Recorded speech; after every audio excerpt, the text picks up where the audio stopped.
The Prince of Preachers.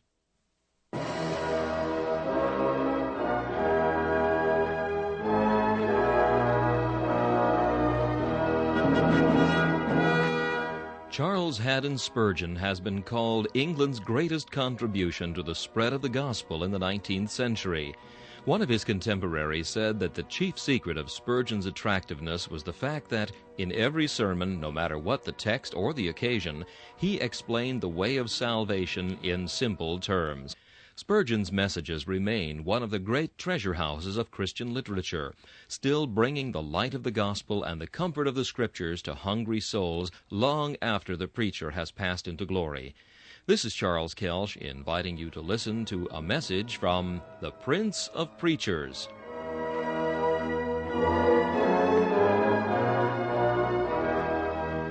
C.H. Spurgeon preached this message on April 8, 1860, at the New Park Street Chapel. It's entitled The Jeer of Sarcasm and the Retort of Piety. The text is found in 2 Samuel chapter 6, verses 20 through 22. Then David returned to bless his household, and Michal, the daughter of Saul, came out to meet David, and said, How glorious was the king of Israel today, who uncovered himself today in the eyes of the handmaids of his servants, as one of the vain fellows shamelessly uncovereth himself. And David said unto Michal, It was before the Lord, which chose me before thy father, and before all his house, to appoint me ruler over the people of the Lord, over Israel. Therefore will I play before the Lord, and I will yet be more vile than thus, and will be base in my own sight. And of the maidservants which thou hast spoken of them shall I be had in honor. You will remember the remarkable passage of sacred history which I related to you this morning, how David sought on one occasion to bring up the ark of God from Jeer to Jerusalem, but neglecting God's law, they put the ark upon a cart instead of carrying it upon the shoulders of the Levites. And as one mistake very soon leads to another, when the oxen stumbled, Uzzah put forth his hand to steady the ark and prevent its falling, and God smote him there for his error, and he died. It was an awful moment. The pulse of that vast assembly, beating high with solemn festivity, receives a sudden check. The trumpet, which erstwhile sent forth its cheerful blast, with the sacred melody of cornet, of psaltery, and of harp, all are hushed in one instant. Dullness and terror seize the minds of all. They separate to their homes. The ark is carried into a private house adjoining, the residence of that eminent servant of God, Obed-Edom, and there it tarried for the space of 3 months. David at last recovered his spirits, and a second time, having carefully read over God's law concerning the removal of the ark, he went down to the house of Obed-Edom to carry it away. The priests this time lift up the ark upon their shoulders by means of the golden staves which pass through the golden rings, and so uphold the ark. Finding that they were not smitten, but that they lived, and were able to carry the ark, David paused and offered 7 bullocks and 7 rams as a sacrifice to God. Then, putting off his royal robe, laying aside his crown, he dressed himself like a priest, put on a linen ephod in order that he might have ease in the exercise which he meant to take. And so, in the midst of all the people, like the poorest and meanest of them, he went before the ark, and playing his harp, he danced before the Lord with all his might. While he was so doing, he passed by his own house, and Michal his wife, looking out, thought it was a strange thing to see the king wearing so paltry a robe as a linen ephod. She had rather see him arrayed in some goodly Babylonish garment of fine linen, or she desired to see him clothed with his usual garments, and she despised him in her heart. And when he came in, the first word she uttered was a taunt.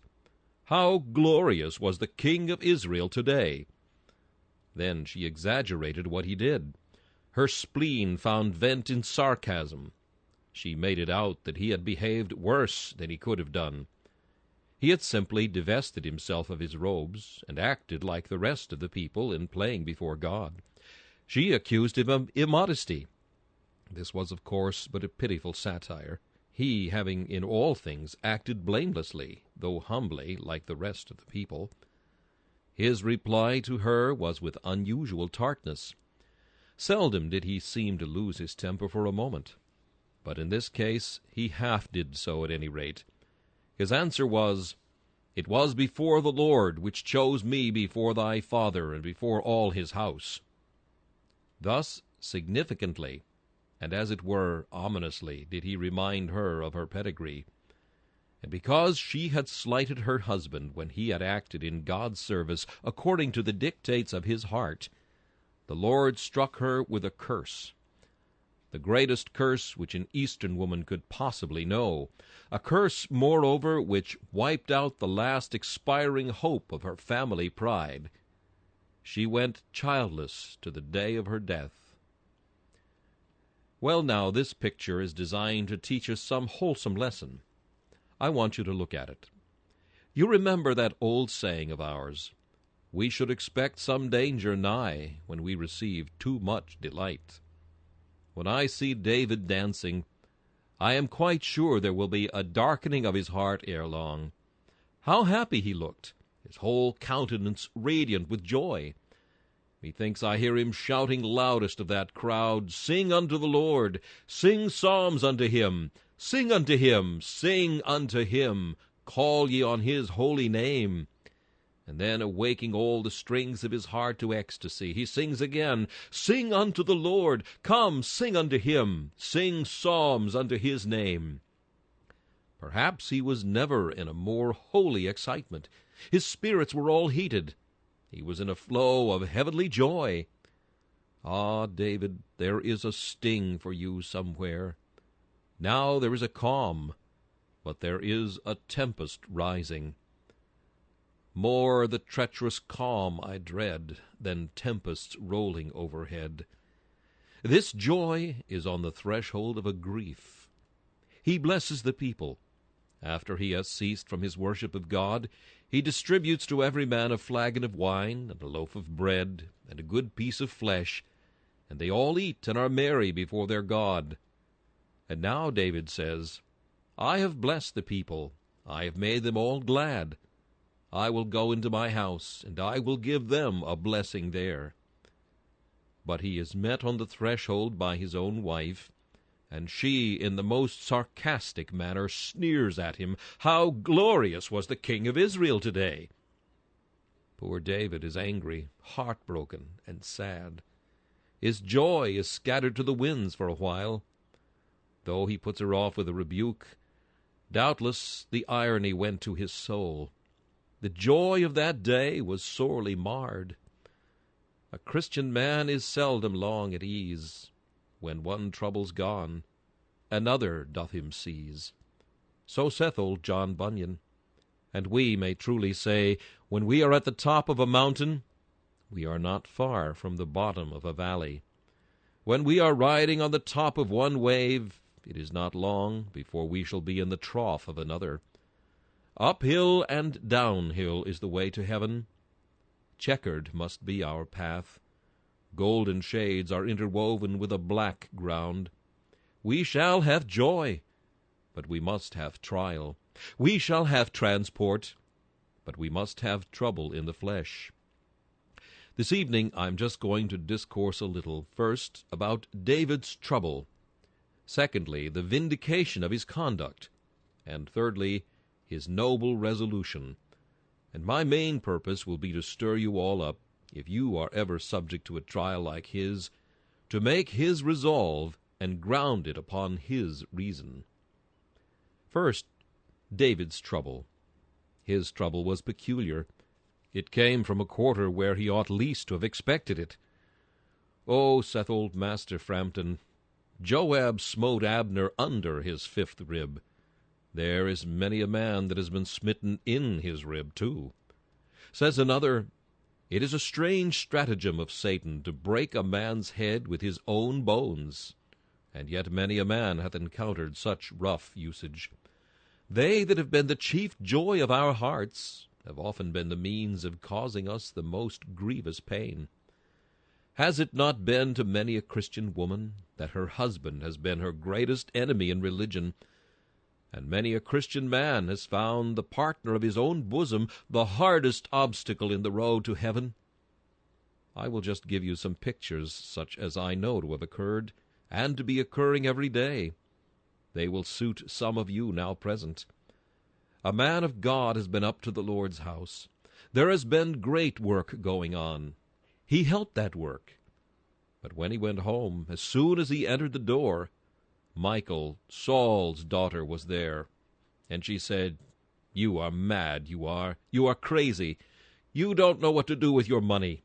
You give it away to this and to that, and you leave your children beggars. You are a fool," said she. "You are deceived. You are gone mad with your religion." The man put up with it and bore it patiently, though it entered into his very heart, and he turned away sorely troubled. There was another, a woman this time. She went up to the house of her master's brethren, and they made merry there, and there was joy in that place. Her heart was carried away with elevated emotions, and on her road home there was a bliss unspeakable in her soul. As soon as she entered the door, the question was asked, "What brings you home so late? Why didn't you stop out all night? You look very happy. I dare say you have been among those canting hypocrites, haven't you?"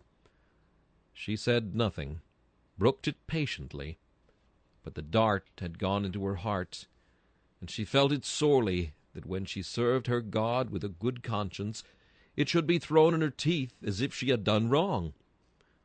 There is many a young man that dances before God with all his might when he has heard about the joyous things of the covenant of grace. He has forgotten all his cares and all his troubles, and he goes back. Perhaps this time it is his own brother, who, when they retire to rest, begins to ridicule him. "Where have you been today? How have you been spending your Sunday? I dare say you have been hearing so-and-so. What good can he do you? What has he got to tell you?" And there is a laugh. No names are contemptuous enough. You are called a fool. It is supposed that no man in his senses will be a Christian. To think about eternal things is the highest mark of folly. For one short hour to turn one's thoughts away from this poor earth and muse upon things eternal is the mark of madness. Now we judge the madness lies on the other side. As we weigh the levities of this life and the realities of the life to come in the scales of judgment, the madness is found in the extreme, on the other hand, with the despisers, and not with ourselves. The children of this world never did understand the children of the next, and they never will. The light came into the world, and the darkness comprehended it not. How could it? How could darkness do anything to light except oppose it? It could not be expected that they who serve sin should love those who serve righteousness. Oil and water will not mix. Fire and flood will never lie to sleep in the same cradle. And it cannot be expected that that man-child of the church of God shall have peace and be happy in the same house with that old giant, the church of Satan, the synagogue of the devil. There must be wars and fightings. There must be opposition and conflicts, while there are two natures in the world and two sorts of men. This, then, was the trial David had to endure, and I want you to notice how peculiarly sharp this trial must have been. Natural affections are so interwoven with 1,000 ligaments that they cannot easily be broken. But they are delicate as the finest nerves, and can never be injured without causing the most dolorous sensation. Surely David must remember that Michal was the wife of his youth, and there was gladness in his heart on the day he espoused her, and after all she had been a good wife to him in many respects. Such reflections would make her alienation from him all the harder to bear. Oh, he might have said, "She preserved my life once at the risk of her own, when I lay sick in bed, and her father Saul had said, 'Bring him in the bed even as he is, that I might slay him.' Did she not let me down the wall in a basket, and then lay an image in the bed, and stuff the pillow with goat's hair, and deceive her father so that I might escape? Ah, said he, there was love in that woman's bosom. And how long did she remain faithful while I was hunted like a partridge on the mountains? It is true he might call to recollection that in his worst times she had forgotten him. But now she had come back to him, and David sincerely loved her. For you recollect that when Abner wanted to make peace with David, his stipulation was, Except thou bring Michal unto me, I will not see thy face. So that he had a thorough affection for her, and she had done him good. Yet the delight of his heart is become the foe of his spirit. She it is who now laughs at him for what he had done, with a pure desire to serve God, and with a holy joy in doing it. Aye, that is the unkindest cut of all. That goes to the very quick of a man, when the one he loves, and the one who is worth all his love, notwithstanding, throws in his teeth his zeal for Christ. Ah, brethren, it is a happy thing when we are enabled to rejoice together in our family relationships, when husband and wife help each other on the path to heaven. There can be no happier position than that of the Christian man, who finds in every holy wish he has for God a helper, who finds that often she outstrips him, that when he would do something, she suggests something more. When he would serve his master, there is a hint given that more yet might be done, and no obstacle put in the way, but every assistance rendered. Happy is that man, and blessed is he. He has received a treasure from God, the like of which could not be bought for diamonds, and much fine gold could not be exchanged for it. That man is blessed of the Most High. He is heaven's favorite, and he may rejoice in the special favor of his God. But when it is the other way, and I know it is the case with some of you, then it is a sore trial indeed. Perhaps, though a careful, cautious, prudent, and excellent worldly woman, she cannot see with you in the things which you love in the kingdom of God. And when you have done something which in the excess of your zeal seems to be but little, she thinks it inordinate and extravagant. Oh, says she, do you go and mix with these people? Does King David go and wear a linen ephod like a peasant? Do you go and sit down with that rabble, you? You can stand up for your dignity, put Esquire after your name, and yet walk in the street with any beggar that likes to call himself a Christian. You, says she, you that are so cautious in everything else, you seem to have lost your head when you think about your religion. So she will be sarcastic and shoot words like arrows at that man in such a way that every one of them may cause a wound. And now let me say here that this is more frequently done by the husband against the wife, and more frequently still by the two fellow apprentices or workmen against one another.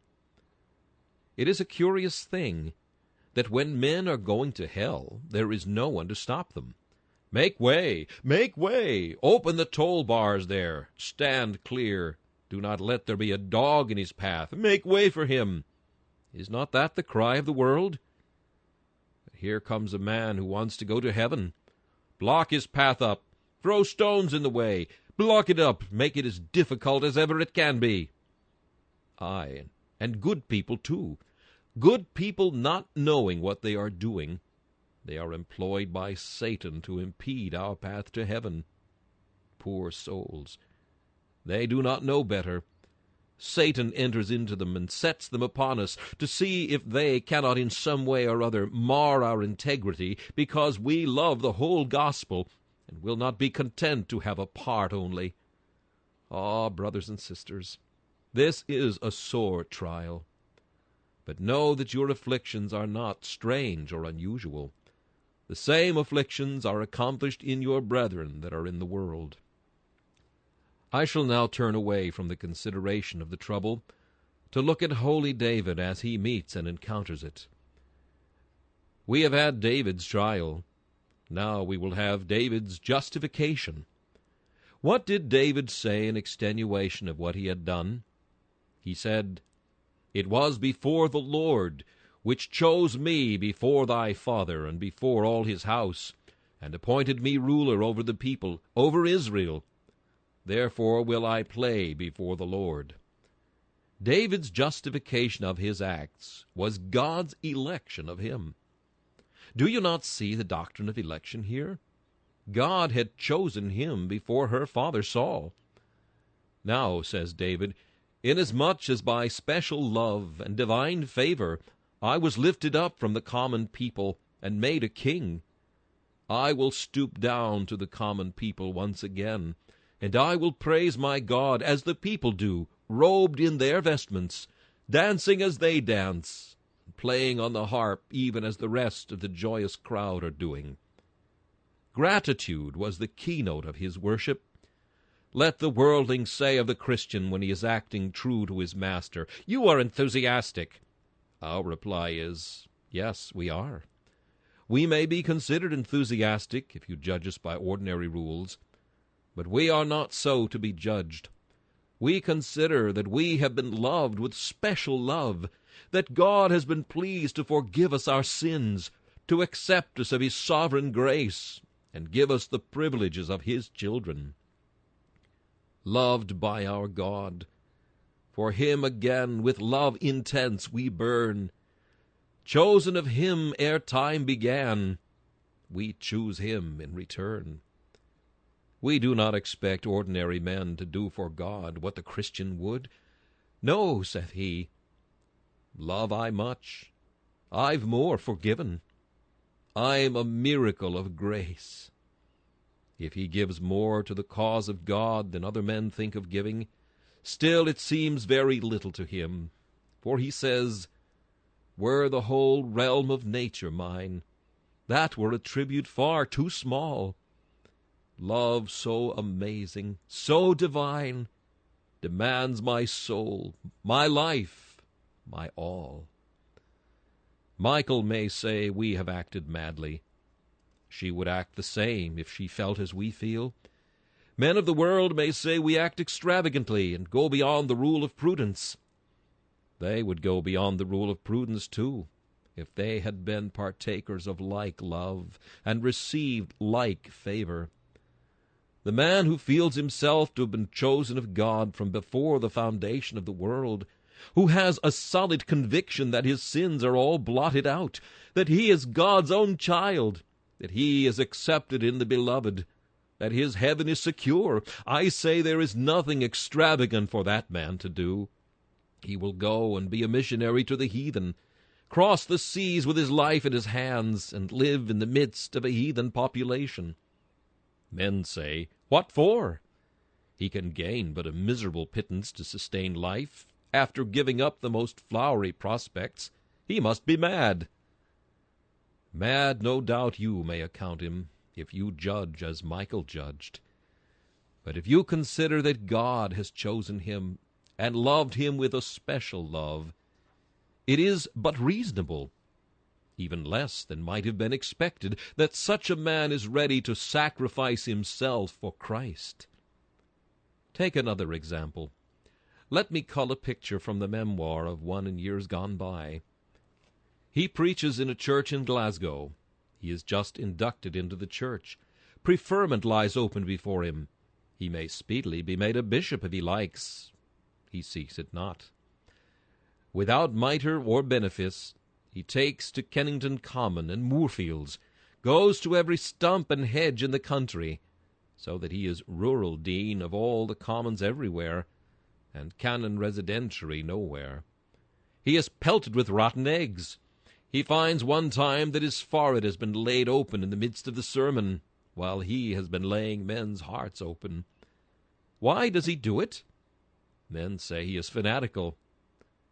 What did Whitfield need to do this for? What did John Wesley need to go all over the country for? Why, there is Reverend Mr. So-and-so with his 14 livings and never preaches at all. Good man he is. Oh, says the world, and he makes a good thing of it, depend upon it. That is a common saying. He makes a good thing of it. And when he died he did make a good thing of it, for he silenced the tongue of slander, leaving nothing but an imperishable reputation behind. When Mr. Wesley was laboring abundantly, they said, "He is a rich man," and taxed him for his plate very heavily. He said, "You may take my plate at any rate if you like, for all I have is 2 silver spoons. I have one in London and one in York, and by the grace of God I shall never have any more, as long as there are poor people about." But the people said, "Depend upon it, they are making a good thing of it. Why cannot they be still as other people?" The only reason why they could not was just this, that God had chosen them before the rest of mankind. They felt that they were special objects of divine favor, and they knew their calling. It was not only to make them blessed, but to make them a blessing. What other men could not do, or would not do, they did. They could not rest before they did it. They could dance like David before the ark, degrading the clerical character. They could bring down the fine dignity of a parson, to stand like a mountebank before the shows of Moorfields, or in the Spa-fields riding schools. They could come down on stage boards to preach the gospel. They were not ashamed to be like David, shamelessly uncovering themselves like lewd fellows in the eyes of the handmaidens of their servants. They thought all this disgrace was honor, and all this shame was glory. And they bore it all, for their justification was found in the fact that they believed God had chosen them, and therefore they chose to suffer for Christ's sake, rather than reign without Christ. And now, brothers and sisters, I say this to you. If you think God has chosen you, and yet do not feel that he has done great things for you, or holds any strong claims upon your gratitude, then shun the cross. If you have never had much forgiven, get over the stile, and go down the green lane into Bypath Meadow. It is comfortable walking. Go down there. If you do not owe much to the Lord Jesus Christ, shirk his service. Go up in the corner there when the trumpet plays, and tell Michael you are very sorry you have displeased her. Say, "I will never do the like again. Trust me. I am sorry you do not like it. I hope you will now forgive me. But as I hold religion to be a thing to please everyone as well as myself, I will never dance before the ark again." Do that now if you are under no very great obligation to the Father of spirits, and have never tasted the distinguishing love of God to your souls. But, oh, my dear brethren, there are some of you ready to start up from your seats and say, "Well, I am not that man." And assuredly, as your pastor, I can look on some of you that have had much forgiven. Not long ago you were up to the throat in drunkenness. You could blaspheme God. Not very long ago, perhaps, you carried on dishonesty and never entered the house of God. Some of you were frivolous, gay, careless, despisers of God, without hope, without Christ, strangers to the commonwealth of Israel. Well, and what brought you here now? Why, sovereign grace has done it. You would not have been here if you'd been left to yourselves. If God had done no more for you than for other men, you would have been left to go on in the same course as before. Now the shutters are up. That shop which used to be open all day Sunday is closed. Now the pipe and the beer, or dissipations more refined, that used to occupy the whole of the Sunday afternoon with 5 or 6 jolly companions, are put away. And there's the Bible, and there is prayer now, and now the oath is not heard as before. I suppose you set this change of character down to sovereign grace, and you are ready to sing with all of us, "Grace led my roving feet to tread the heavenly road, and new supplies each hour I meet, while pressing on to God." Then the mercy you have received is a complete justification for anything that you may do in God's service, any ecstasy that you may feel when you are worshiping him, and any excessive liberality you may display when you are engaged in pressing on to the kingdom of your Lord and Master. If the church could once feel this, what an influence it would exert! Truly, I may say, without the slightest flattery, I never met with any people on the face of the earth who seemed to have a more thorough belief in this fact, who lived more truly up to this doctrine, that chosen of God and loved with special love, they should do extraordinary things, than those among whom I minister. I have often gone on my knees before God to thank Him for the wondrous things I have seen done by some of the Christians now present. In service they have gone beyond anything I could have asked. I should think that they would have considered me unreasonable if I had requested it. They have done it without request. At the risk of everything, they have served their Master, and not only spent all that they could spare, but have even spared what they could ill afford to spare for the service of Jesus. They have given up social comfort and personal ease that they might be serving their Master. Such brethren countless meet their reward, and if any should say of them, "It is ridiculous, it is absurd, they are carried away with fanatical zeal," I put this answer in their mouths: yes, I should be ridiculous, I should be absurd if I owed no more to God than you. But He has loved me so that I cannot love Him enough, much less love Him too much. He has loved me at such a rate that I cannot do too much for Him.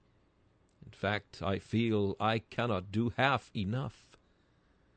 You being special characters, you have given to God special service, and God bless you for it. Yea, He doth bless you in it. Such was David's justification. Not less worthy of our notice was his resolution, of which I now come briefly to speak. What did he say? Did he draw back and play the craven, bend his back to the lash of rebuke, and give up the extravagancies of his devotion? No. He said, and said frankly, "I will yet be more vile than thus, and I will be base in mine own sight," and so forth. Now God grant your resolution may be the same. Whenever the world reproaches you, say, "Well, I thank you for that word. I will strive to deserve it better. If I have incurred your displeasure by my consistency, I will be more consistent, and you shall be more displeased if you will. If it be a vile thing to serve Christ, I will serve Him more than I've ever done, and be viler still. If it be disgraceful to be numbered with the poor, tried, and afflicted people, I will be disgraced. Nay, the more disgraced I am, the more happy shall I be. I shall feel that disgrace is honor, that ignominy is glory, that shame and spitting from the lips of enemies is but the same thing as praise and glory from the mouth of Christ. Instead of yielding, go forward. Show your enemies that you do not know how to go back, that you are not made of the soft metal of these modern times. It is said by an old writer that in the olden times men used to take care of their houses, but now the houses take care of the men, that they used to eat off oaken porringers, and then they were oaken men, but now they are willow men, can bend anyhow. They are earthenware men, which can be dashed to pieces. Scarcely in politics, in business, or in religion have you got a man. You see a lot of things which are called men, who turn the way the wind blows. A number of preachers that turn north, south, east, and west, just according as the time shall dictate, and their circumstances, and the hope of gain shall drift them. I pray God to send a few men with what the Americans call grit in them, men who, when they know a thing to be right, will not turn away, or turn aside, or stop. Men who will persevere all the more because there are difficulties to meet and foes to encounter, who stand all the more true to their Master because they are opposed, who, the more they are thrust into the fire, the hotter they become, who, just like the bow, the further the string is drawn, the more powerfully will it send forth its arrows. And so the more they are trodden upon, the more mighty will they become in the cause of truth against error. Resolve, brothers and sisters, when you are in any sort of persecution, to face it with a full countenance. Like a nettle is the persecutor. Touch it gently, and it will sting you. But grasp it, and it hurts you not. Lay hold of those who oppose you, not with rough vengeance, but with the strong grip of quiet decision, and you have won the day. Yield no principle, no, not the breadth of a hair of that principle. Stand up for every solitary grain of truth. Contend for it as for your life. Remember your forefathers, not merely your Christian forefathers, but those who are your progenitors in the faith as Baptists.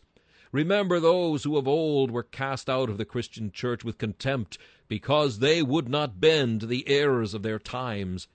Think of the snows of the Alps, and call to mind the Waldenses and the Albigenses, your great forerunners. Think again of the Lollards, the disciples of Wycliffe.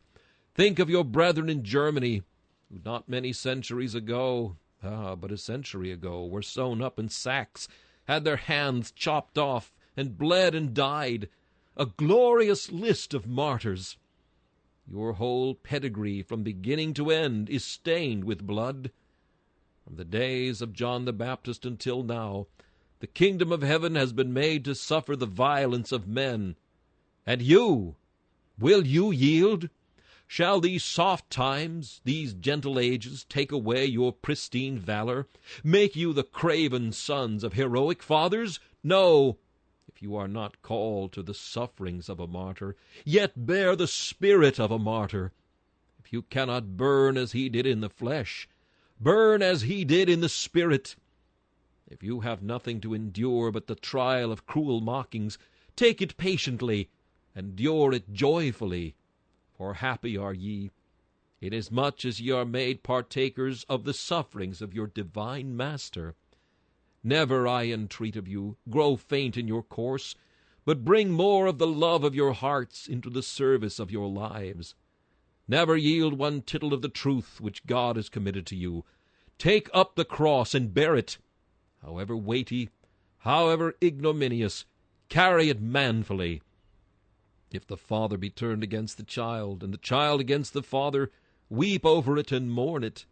If the husband be turned against the wife, and the wife against the husband, take care that it is not through your own fault. But if it be for Christ's sake, bear it joyfully, bear it with transport and delight. You are highly honored. You cannot wear the ruby crown of martyrdom and fire, that blazing diadem, but you have got at least a stray jewel out of it. Thank God for it, and never shrink, never blush to suffer for his name's sake. And give to every laughing Michael the answer, if this be vile, I purpose to be viler still. If this be shameful, I will be more shameful. If this excite your derision, ye shall laugh louder than ever. Your opportunities to make fun of me shall never be wanting, till your disposition to ridicule shall be changed.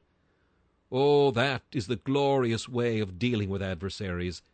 If a lion is roaring at you, look at him and smile, and he will leave off roaring by and by. When some big dog comes out to bark at you, keep quiet. It is marvelous how easily he is tamed. I was once staying in the north of Scotland, where there was a ferocious dog chained up. He came out, and I patted him, and he jumped up with his forefeet upon me. I caressed him, and he seemed particularly fond of me. The master came out. "Come away, my dear sir," said he. "That dog will rend you to pieces." But I did not know it, and when I passed by, he seemed to know I was not at all afraid of him, so he didn't meddle with me. In like manner, Christians, be not terrified at your adversaries. They may growl, or they may snarl, but do not you shrink back with fear. It will make them bark the more. Take as little notice of them as possible. Ah, poor things, you can well say, "Father, forgive them. They know not what they do." Just leave them all alone. And if they must know the reason, Tell them what David told Michal. God has chosen you to show forth his praise. I dare say you may be insane enough in their eyes. A good friend of mine, when he was told he was mad, said, "Well, if I am mad, you ought to be very patient with me, for fear I should grow worse. If I'm mad now, perhaps I might grow wild, so be gentle with me." There is a good-humored way of rallying in return, only it must be without bitterness. Tell the people who take needless offense they must try to teach you better. If you have gone so far astray, they ought to lead you back again. By degrees they will have done with this raillery, and begin to respect you. If there is one in a family that is looked up to most of all, it is usually that one which all the family has abused at one time. He has borne the brunt of opposition, he has held his ground, and he has won the palm of consistency. Give way an inch, and you will have to give way a yard. Yield a single yard, and your enemy will drive you out. Stand right still, calmly, quietly, with the determination that you can die, but you cannot fly, that you could suffer anything, but you could not deny your master, and your victory is won. Never give an angry word or look. Do not imitate Peter in that respect. The best of men are only to be followed as far as they are like their master. When you are reviled, revile not again, but suffer patiently all that is said. But when you suffer, do not yield. Remember the motto of the old martyrs. Do you know it? On some of the old martyr books you will see the picture of an anvil, and you might ask, what does that mean? It was a common saying of Calvin. The gospel is an anvil that has broken many a hammer, and will break many hammers yet. Let thine adversary be the hammer, and be thou the anvil. The hammer will break, not the anvil. Stand fast. Remember this, he that endureth to the end shall be saved. Now I think I hear some Christians say, this sermon is not applicable to me. Well, brother, I am glad it is not. I am glad if God has put you in such a gracious position of providence. But oh, it is applicable to many, very many. I say to you, then, pray for such. Mention those who are in bonds as being bound with them. When you are in prayer and have to thank God that you are a child of pious parents, who so far from opposing you, have done all they could to help you, be very thankful for it, as a privilege to be prized, because so many lack it. It is a very happy thing for some of you flowers that you grow in a conservatory where the air is so very warm and so very mild. But there are some who have to be outside in the frost. Pray for these. When you think of the sheep in the fold, take care that you think of those out in the wilderness, exposed to the snowstorm coming on, perhaps buried in a hollow and ready to expire. Think of them. You may suppose there is very little suffering for Christ now. I speak what I know. There is a vast deal of suffering still. I do not mean burning. I do not mean hanging. I do not mean persecution by law. It is a sort of slow martyrdom. I can tell you how it is effected. Everything a young man does is thrown in his teeth. Things harmless and indifferent in themselves are twisted into accusation that he does wrong. If he speaks, his words are brought up against him. If he is silent, it is worse. Whatever he does is misrepresented. From morning to night there is the taunt always ready. Everything that can be said against his minister is generally used, because the world knows when they find fault with the minister, it stings the people, if they are a loving people, to the quick. There are insinuations thrown out against the minister for his motives, and there are all things said about God's people, too. One says the minister is a yea-nay preacher. Another says he is too high in doctrine. One will accuse him of being sanctimonious. Another will charge him with laxness. Ah, brethren, you need not fear. You can bear witness for the truth whatever is said. You must bear with the slanderer, and forbear. If they throw aught in your teeth, still stand up for your Lord Jesus. I don't ask you to stand up for me. You will do that, I know. Stand up for your Lord and Master. Don't yield a single inch. And the day shall come when you shall have honor, even in the eyes of those who in the world once laughed at you and put you to open shame. Before closing, let me say just a word or two more generally to this whole congregation. There are three sorts of people upon which my text looks with a dark and appalling frown. First, there are those whose lips are ever quick to curl, whose countenance is ever prompt to sneer, whose tongues are ever ready with a jest profane when the service of God crosses their path. I only say to you, beware, lest that come upon you. As he loved cursing, so let it come upon him. As he delighted not in blessing, so let it be far from him. Secondly, there are those who up to a certain point favor the worship of God and the services of the church. But there comes a season of extraordinary service, a revival that demands uncommon energy, and almost before they are themselves aware of it, the repugnance of their heart finds some strong and unkindly expression. Now let me point you to Saul's daughter, and remind you how in 1 hour she proved her pedigree, identified herself with a family which the Lord had rejected, and sealed her own irrevocable doom. Then, thirdly, there is the professor of religion, who with David's trial is wanting David's constancy. Have I sown the seed of gospel truth broadcast among you so often, and hath none fallen in stony places? You may have heard the word, and anon with joy received it, and you may have dured for a while, though you have no root in yourselves. But let me ask you, when tribulation or persecution ariseth because of the word, are you offended? Does it prove a stumbling block to you? If so, your case is deplorable. Do you parry off the first breath of ridicule with flippant tongue? Did I hear that you said the other day, "Oh, I don't profess anything. I only just go into that chapel now and then to hear the preacher. He rather takes my fancy." Ah, young man, let your conscience witness that you are shrinking back unworthily. You may only dissemble a little at first, but if you are coward enough to dissemble, you may ere long prove infidel enough to apostatize. Brethren and sisters in the Lord, stand fast in one spirit, with one mind, striving together for the faith of the gospel, in nothing terrified by your adversaries. For unto you it is given in the behalf of Christ, not only to believe in his name, but also to suffer for his sake. Amen.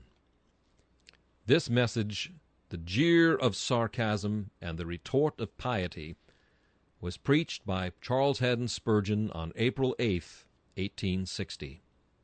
This is Charles Kelsch inviting you to join me again for another message from the Prince of Preachers,